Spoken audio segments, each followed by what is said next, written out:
You've probably heard of different diet options to help people lose fat: the Zone Diet, Keto Diet, Atkins Diet, and many more. You may be wondering three things. First, does a diet consistently create weight loss day after day? Second, does a diet actually help you lose fat? Or just lose weight through muscle loss? Third, does a diet operate differently depending on your sex or other personal traits? These three questions need to be answered before we recommend diet options. In measurement, where we assign numbers to people to represent their abilities or attributes through different tests, we need to answer three similar questions. First, is a test taker's score on one question consistent with their scores on other questions of similar difficulty level? Second, do the test scores actually represent the attributes that we intend to measure? And are the test scores used appropriately? And last, are the responses to the test questions unduly affected by test takers' genders, ethnicities, or other personal characteristics beyond the attribute we are trying to measure? These three questions represent three important concepts in measurement: reliability, validity, and fairness.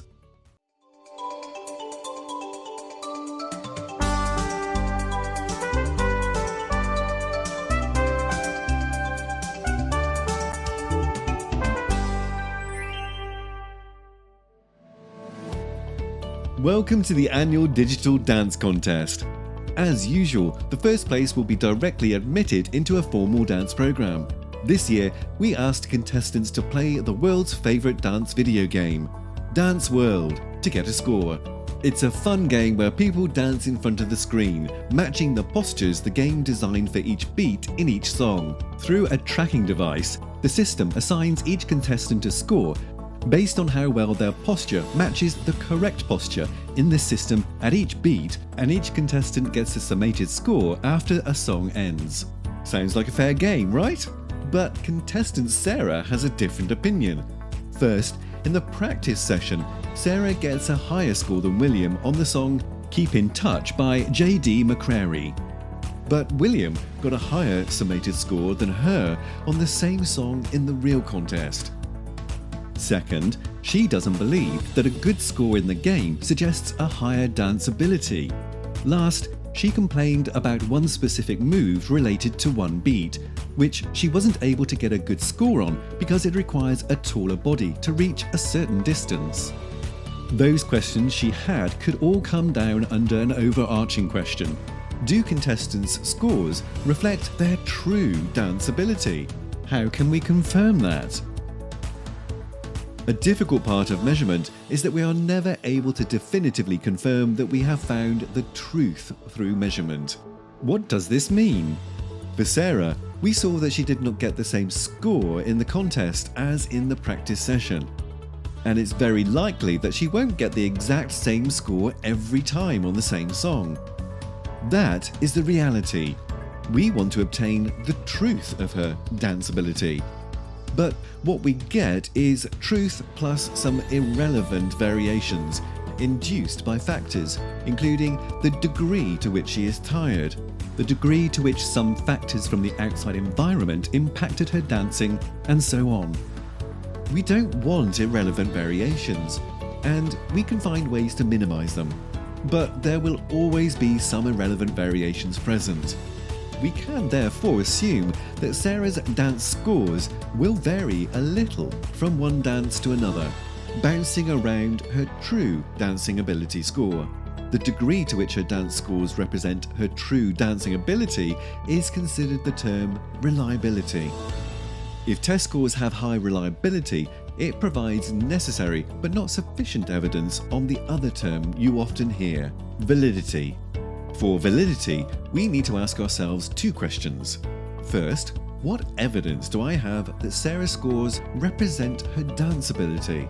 If her scores were consistent with little variations in them, but they actually represent her ability to manipulate the computer game through just matching the ending postures at each beat, but not actually dancing, then we would have reliable scores, but no evidence that we can call them dance scores.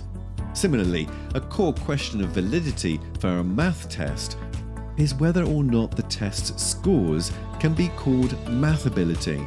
Second, what evidence do I have that Sarah's scores can be used to admit her into a formal dance program?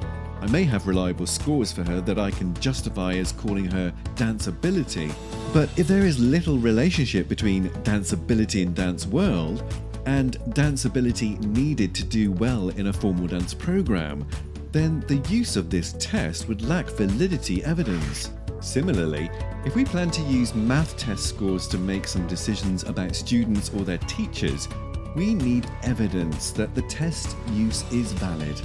Can the math scores predict well who will succeed in gifted math programs? If yes, we may have some evidence towards the validity of using the math scores to decide who gets admitted into those programs. And underlying both concepts of reliability and validity is fairness. Once again, we need evidence that the interpretations of test scores, such as calling Sarah's score her danceability, and the use of test scores, such as using Sarah's test score to admit her into a formal dance program, is fair to different groups of test takers. If Dance World consistently gives slightly higher scores to taller persons, even if they have the same dance ability as their shorter friends, then we have a fairness problem. We can't fairly call the scores danceability as they actually represent both danceability and height. As well, we can't then fairly use scores to admit persons to formal dance programs because taller persons will be erroneously advantaged.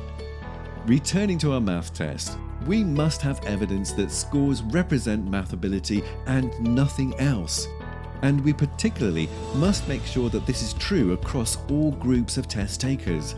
Otherwise, the things we do with the test scores will be unfair. While you may have heard that life is never fair, we don't believe that in measurement. We always strive for fairness.